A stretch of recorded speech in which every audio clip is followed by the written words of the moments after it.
नमस्कार, आप देख रहे हैं उत्तराखंड का नंबर 1 डिजिटल चैनल पहाड़ टीवी। आपके साथ में हूं बबीता रियाल। रुक करते हैं खबरों का, लेकिन उससे पहले एक नजर आज की हेडलाइंस पर। प्रदेश की धामी सरकार की बेरुखी से परेशान रिटायर्ड कर्मचारियों ने तहसील मुख्यालय में धामी सरकार के खिलाफ की नारेबाजी। सरकार के शासनादेशों का जिलाधिकारी नहीं ले रहे संज्ञान, आंदोलनकारियों ने लगाया आरोप। जौलजीबी मुंशियारी राष्ट्रीय राजमार्ग पर पलटी पिकअप वाहन, स्थानीय लोगों ने बीआरओ पर बदहाल सड़क के कारण हो रहे दुर्घटनाओं का लगाया आरोप। कांग्रेसियों ने मेरा बूथ मेरा गौरव शिविर का किया आयोजन। पूर्व फौजी ने पत्नी और खुद को मारी गोली, जांच में जुटी पुलिस। जनपद टिहरी गढ़वाल के जौनपुर डुंडा गांव के ग्राम प्रधान का कहना है कि उनके क्षेत्र में विलोडी पुल से डुंडा नकुची मोटर मार्ग 2008 से स्वीकृत है, जिसका निर्माण कार्य विलोदी पुल से डुंडा तक पूर्ण हो चुका है, लेकिन उससे आगे करीब 250 मीटर मोटर मार्ग निर्माण कार्य अधर में लटका हुआ है, जिससे ग्रामीणों को कई दिक्कतों का सामना करना पड़ता है। ग्राम प्रधान का कहना है कि नाकुर्ची गाँव के कुछ परिवार मोटर मार्ग निर्माण कार्य में बाधा उत्पन्न कर रहे हैं, जिससे निर्माण कार्य पूरा नहीं हो पा रहा है। उत्तराखंड विधानसभा चुनाव से पहले राजनीतिक दल अपने बूथ टीम की मजबूती में जुट गए हैं। भाजपा जहां पन्ना प्रमुखों के जरिए सत्ता प्राप्ति का दावा कर रही है, तो वहीं प्रमुख विपक्षी दल कांग्रेस भी राज्य में बूथों के जरिए ही सत्ता हासिल करने का दम भर रही है। जुबानी बयानबाजी के बाद अब राजनीतिक दल जमीन पर चुनावी संग्राम को आगे बढ़ाने में जुट गए हैं। कांग्रेस ने पूरे प्रदेश में बूथ को लेकर विशेष अभियान शुरू किया है। वहीं सत्ताधारी भाजपा द्वारा पूरे प्रदेश में कार्यकर्ताओं को बूथों को मजबूत करने की जिम्मेदारी दी गई है, जिसके तहत मेरा बूथ सबसे मजबूत अभियान के तहत बूथों में जाकर लोगों को भाजपा की केंद्र और राज्य सरकार द्वारा चलाई जा रही जन कल्याणकारी योजनाओं को बताने का काम कर रही है। मसूरी के पास टिहरी जनपद के थत्यूड़ क्षेत्र में भाजपा नेता वीरेंद्र राणा के नेतृत्व में बूथों में जाकर लोगों को भाजपा की नीतियों के बारे में अवगत कराया गया। गैरसैंण कार्यकारिणी शपथ ग्रहण समारोह के दौरान कोरोना काल में महत्वपूर्ण योगदान देने वाले कर्मचारी, अधिकारी और समाज सेवी लोगों को शपथ ग्रहण समारोह में सम्मानित किया गया। इस समारोह में मुख्य अतिथि महामंत्री विश्वजीत सिंह नेगी, जिला अध्यक्ष विशिष्ट अतिथि चंद्रवीर गायत्री और अध्यक्ष अवतार सिंह रावत की गरिमामय उपस्थिति में भव्य कार्यक्रम किया गया। सैनिक पुनर्वास कल्याण बोर्ड के कैप्टन पुष्कर सिंह भंडारी के नेतृत्व में शहीद सम्मान यात्रा सरोवर नगरी नैनीताल में शहीद मेजर राजेश अधिकारी के आवास पर पहुंची, जहां उनके बड़े भाई महेंद्र अधिकारी और भाभी करुणा अधिकारी ने जमीन स्थली मिट्टी दी। आपको बता दें कि देहरादून में बनने वाले सैन्य धाम निर्माण के लिए सैनिक पुनर्वास कल्याण बोर्ड के द्वारा प्रदेश भर के हर जिले, ब्लॉक और तहसील स्तर पर शहीदों के घर से मिट्टी लेने का काम किया जा रहा है। मुंशियारी लैम्प्स द्वारा जिला सहकारी बैंक में हुए कार्यक्रम में 23 लाख का ऋण वितरित किया गया। विभिन्न योजनाओं के तहत 32 सदस्यों और महिला समूहों को ऋण वितरित किया गया है। इस अवसर पर मुख्य अतिथि मुंशियारी लैम्प्स के पूर्व अध्यक्ष और वरिष्ठ प्रतिनिधि गोकर्ण मर्तोलिया समेत दर्जनों लाभार्थी मौजूद थे। उत्तरकाशी जिलाधिकारी मयूर दीक्षित ने स्वरोजगार योजनाओं की प्रगति बैठक लेते हुए संबंधित अधिकारियों को निर्देश दिए कि इस वर्ष विभिन्न योजनाओं के तहत जो लोन देने का लक्ष्य रखा गया है, उस लक्ष्य को 15 दिन के अंदर पूर्ण कर लिया जाए। संबंधित विभागीय अधिकारी और बैंकर्स आपसी समन्वय स्थापित कर प्राथमिकता के आधार पर लक्ष्य पूर्ण करें। उन्होंने कहा कि केंद्र और राज्य सरकार द्वारा चलाई जा रही महत्वपूर्ण विभिन्न जन कल्याणकारी योजनाओं की जानकारी विभिन्न माध्यमों से लोगों को दी जाए। विभिन्न योजनाओं के तहत जो लोन दिए जा रहे हैं, उनकी आम जन को जानकारी हो, इसके लिए संबंधित विभागीय अधिकारी और बैंक के अधिकारी आपसी समन्वय स्थापित करते हुए कैंपों के माध्यम से जन समस्याओं का समाधान करना सुनिश्चित करें। भोजपुरी फिल्म अवार्ड कमेटी के अध्यक्ष विनोद कुमार गुप्ता ने उत्तराखंड फिल्म उद्योग को भोजपुरी की तर्ज पर बढ़ावा देने की वकालत की है। उन्होंने कहा कि अवार्ड समारोह के जरिए आंचलिक सिनेमा उद्योग की पहचान और शोहरत में इजाफा होता है। इसके लिए उन्होंने वर्ष 2018 में पहला उत्तराखंडी फिल्म अवार्ड समारोह मुंबई में आयोजित किया था। विनोद गुप्ता विगत 16 सालों से भोजपुरी फिल्म अवार्ड समारोह का आयोजन कर रहे हैं और भोजपुरी फिल्मों के निर्माण से भी जुड़े हैं। उन्होंने कहा कि उत्तराखंड का रामनगर फिल्म निर्माण का हब बन सकता है। इसके आसपास खूबसूरत लोकेशन और यहाँ रहने, खाने और अन्य व्यवस्थाएं हैं। वह निकट भविष्य में भोजपुरी फिल्म निर्माताओं को यहाँ फिल्मों की शूटिंग के लिए आने के लिए अनुरोध करेंगे। सबसे पहले मैं आपको बताना चाहता हूँ, रामनगर आने के बाद बड़ा खुशी हुआ। हमने जिम कॉर्बेट गया। हमारा टारगेट है कि आने वाले दिनों में भोजपुरी फिल्म इंडस्ट्री के लोग यहाँ पे लाऊं, हिंदी इंडस्ट्री के लोग आऊँ, और जिससे उत्तराखंड फिल्म इंडस्ट्री को भी बढ़ावा मिले। और जिम कॉर्बेट को देखा हमने और आसपास के बहुत सारे लोकेशन देखा। झील्स हैं, तालाब हैं, गार्डन है, जंगल से बहुत सुंदर सुंदर लोकेशन यहाँ पे है। तो जो फिल्म इंडस्ट्री को पूरी तरह से फुलफिल किया जा सकता है। तो उस चीज़ को ध्यान रख के हमने आसपास के बहुत सारे इलाकों में घूमा हूँ और बड़ा अच्छा लगा। हम लोग आने वाले दिनों में फरवरी मार्च में प्लान कर रहे हैं कि भोजपुरी फिल्म इंडस्ट्री की एक टीम को लेके आऊँ, जिससे यहाँ के लोगों को रोज़गार मिले और पर्यटन को बढ़ावा मिले, उत्तराखंड फिल्म इंडस्ट्री को बढ़ावा मिले। हमारे भोजपुरी के अंदर हमने अभी एक फिल्म बनाई आन बान शान, अयोध्या में शूट किया। जैसे मैंने अयोध्या में फिल्म को शूट किया, 10 फिल्में वहाँ शूट हुई मेरे बाद। इसके पहले फिल्में शूट नहीं हो रही थी, 10 फिल्में शूट हुई अयोध्या में। तो अगर एक हिंदी इंडस्ट्री, भोजपुरी इंडस्ट्री या अदर इंडस्ट्री के लोग आते हैं तो यहाँ का रोज़गार का, पर्यटक का बहुत बढ़ावा मिलता है। साथ ही साथ आपके उत्तराखंड फिल्म इंडस्ट्री के लोगों को भी अदर फिल्मों में काम मिलता है और उसको भी बढ़ावा मिलता है। तो हमारा यही फोकस है और मैं गणेश रावत जी को बहुत धन्यवाद देता हूं कि इन्होंने बहुत सपोर्ट किया अपने प्रदेश के लिए और हमें आने वाले दिनों में जो हम यहाँ प्लान बनाए हैं उस कार्य को सफलता दिलाने के लिए भी इन्होंने बहुत सारी आश्वासन दिया है और अच्छा लगा मिल के मुझे। और देखते हैं आगे कैसे कैसे डेवलप कर सकते हैं प्रदेश को फिल्म के माध्यम से, टूरिज्म के माध्यम से। अल्मोड़ा जिले के विकासखंड भिकियासेन में उत्तराखंड गवर्नमेंट पेंशनर संगठन रामगंगा का तहसील मुख्यालय में धरने को कल 92 दिन पूर्ण हो गए हैं। कर्मचारियों का आरोप है कि सरकार सीनियर सिटीजन के इस आंदोलन को नजरअंदाज कर रही है। संगठन के अध्यक्ष तुला सिंह तड़ियाल ने प्रदेश की धामी सरकार पर कई सवाल दागे हैं। गोल्डन कार्ड के नाम पर जो वसूली हो रही है, इस वसूली की जो बंदरबांट हो रही है, इसके खिलाफ हमारा आंदोलन है। मैं सरकार से सवाल पूछना चाहता हूं कि आपने 13 मई 2019 की बैठक में 150 जो डिस्प्ले बोर्ड बनाए हैं 3 महीने के अनुबंध पर, इस पर 17,34,600 रुपया आपने खर्च किया है। और ऐसे ही 500 क्रिएशन VKS क्रिएशन कंपनी को आपने ठेका दिया है 500 डिस्प्ले बोर्ड बनाने का, उस पर 25,96,000 रुपया आपका खर्च हुआ है। और कुंभ मेले पर 1 अप्रैल से 30 अप्रैल के मध्य लगभग 2.5 करोड़ रुपया आपने पेंशनर के जो पेंशन से आप जो कटौती कर रहे हैं या कर्मचारियों के वेतन से आप जो कटौती कर रहे हैं, उस पैसे को आपने प्रचार पर खर्च किया है। लगभग 2,84,77,600 रुपया आपने केवल प्रचार पर खर्च किया है। मेरा ये कहना है कि आपने 2,84,77,600 रुपया प्रचार प्रसार पर खर्च करके आपको क्या हासिल हुआ, आपने क्या प्राप्त किया है, इससे पेंशनर को क्या मिला है और प्राधिकरण को क्या मिला है। भाई, कर्मचारियों से आपने अनिवार्य कटौती कर ली, पेंशनर से अनिवार्य कटौती कर ली, लेकिन अब आप जो है प्रचार प्रसार किसके लिए कर रहे हैं? क्या आम आदमी से भी आप इसको जोड़ेंगे इसमें? ये केवल ब्लैक होल है, ये लूट का तंत्र विकसित किया है। और जो प्राधिकरण आपने बनाया है ये ब्लैक होल है।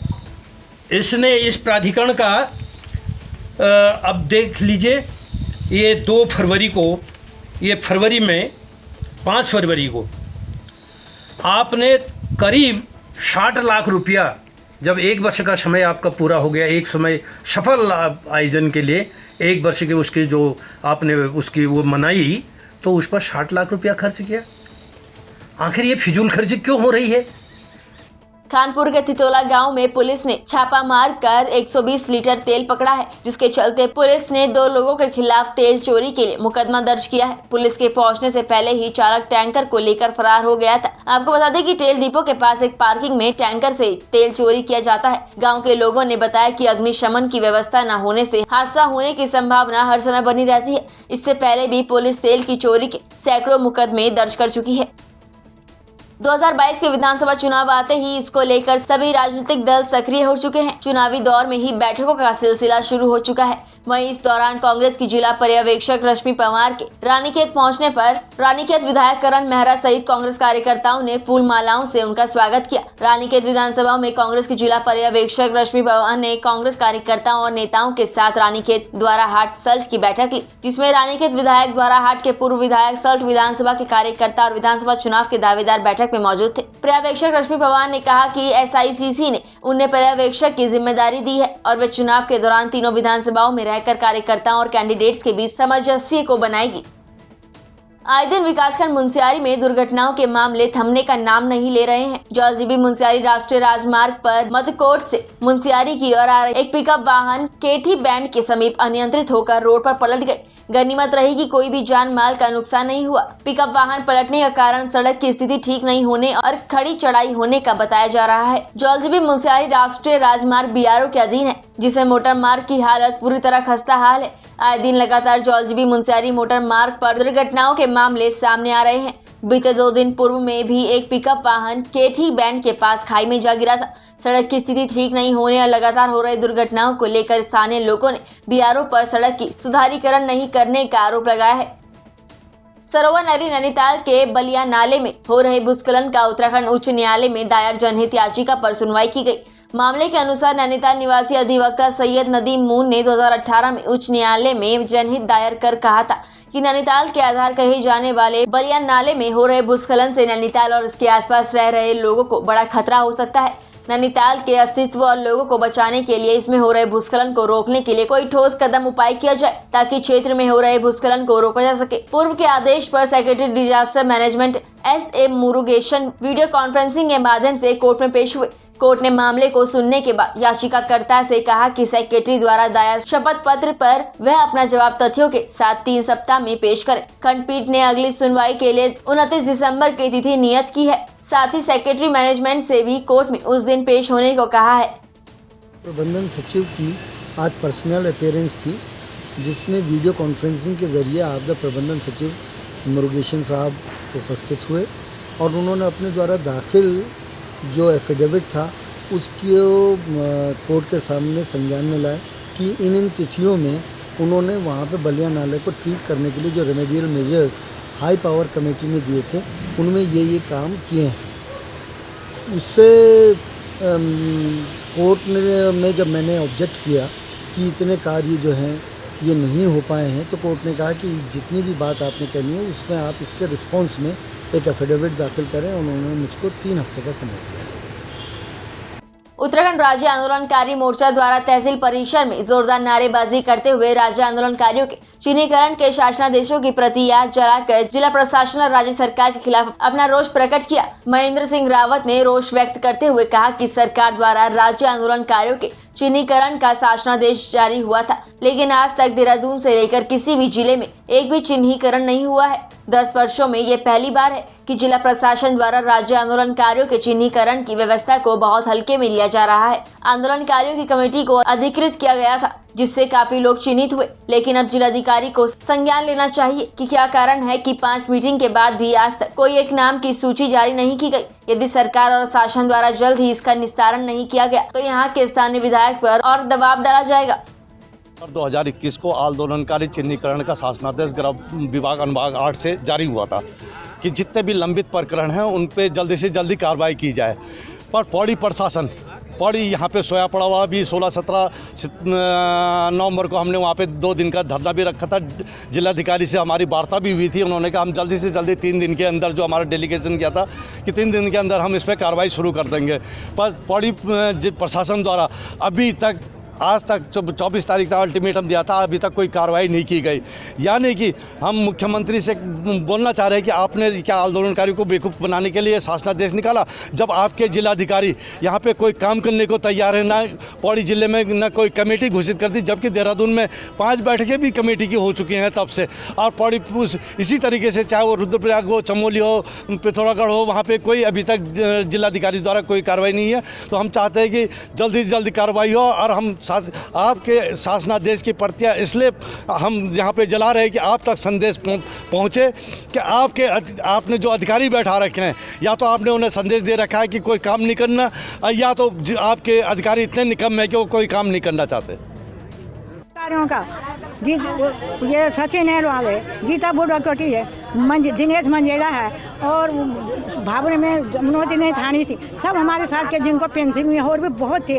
पूरण सिंह रावत के साथ में हम थे, इन लोगों के साथ थे। हमारी इतना उम्र हो गई, इन्होंने कदर नहीं सुना। कितना रजिस्ट्री करके हम पौड़ी भेजे, उसकी कटिंग भेजे, अखबार की कटिंग भेजे, सब कुछ लिखे, रजिस्ट्री करके पोस्ट ऑफिस से भेजे, लेकिन उन्होंने एक हमारी नहीं सुना।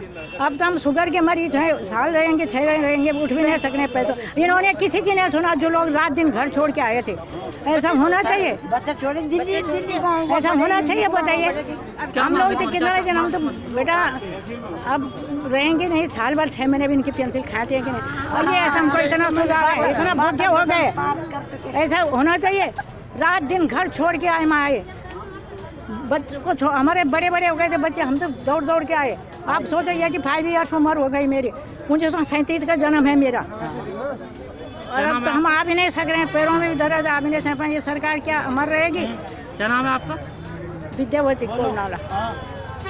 उत्तराखंड में जगह जगह कार्यक्रम के अंतर्गत रुड़की के झबरेड़ा में एक कार्यक्रम का आयोजन किया गया, जिसमें झबरेड़ा विधानसभा के वरिष्ठ नेता वीरेंद्र जाती ने लोगों को आमंत्रित किया और इस मौके पर हर बूथ से लोग पहुंचे और 2022 के चुनाव के मद्देनजर बूथ अधिकारियों को समझाया गया कि वे अपने बूथ को किस तरह से सफल बनाना है। वहीं इस मौके पर झबरेड़ा विधानसभा से कांग्रेस के टिकट के दावेदार और वरिष्ठ कांग्रेस नेता वीरेंद्र जाती ने कहा कि हम हर बूथ पर अपने कार्यकर्ताओं के द्वारा अपनी पकड़ को मजबूत कर रहे हैं, जिसके बाद 2022 के चुनाव में उत्तराखंड में पूर्ण बहुमत से कांग्रेस की सरकार बनने जा रही है। वहीं उन्होंने कहा कि कांग्रेस में कोई गुटबाजी नहीं है, जो थोड़ी बहुत गुटबाजी है उसे चुनाव आने तक दूर कर लिया जाएगा।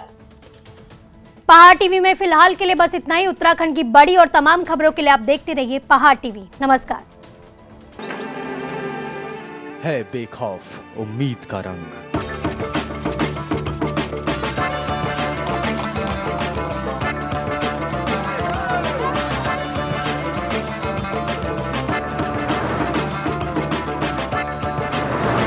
है आस्था भी।